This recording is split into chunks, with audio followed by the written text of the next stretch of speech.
तो आज जो मैं कविता लेकर आई हूँ उसका नाम शीर्षक है नदी।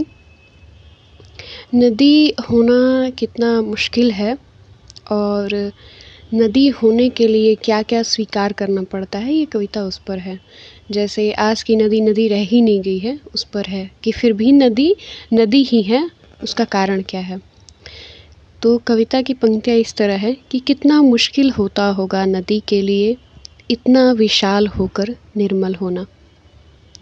कितना मुश्किल होता होगा नदी के लिए किनारों की हलचल को, किनारों की गंदगी को अपनाना। कितना मुश्किल होता होगा सब सहन करना, ये क्षमता रखते हुए कि गंदगी को किनारे लगा दे, लहरों में हलचल को बहा ले जाए दूर कहीं। नदी ये सुनिश्चित करती है बनाए रखना भरोसा किनारों का।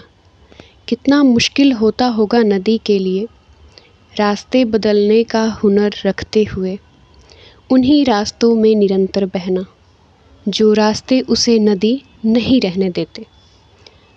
गंदा नाला का आकार देने की भरपूर कोशिश करते हैं, तब भी नदी ने स्वीकार किया नदी रहना। इसलिए हजार कोशिशों के बाद भी नदी नदी ही रही। गंदा नाला के मिलने के बाद भी स्थिर रही, अपने लय में बही।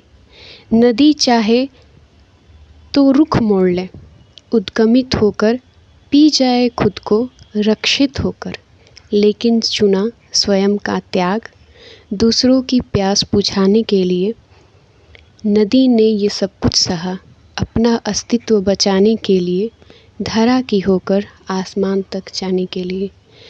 तो हमारे जीवन में लोग कैसे हैं और वो हमारे अस्तित्व को कितना भी मिटाने की कोशिश करें, हमें अपनी अच्छाई, अपनी इंसानियत, अपने मानवता को बचा के ही रखना है, इंसान ही रहना है।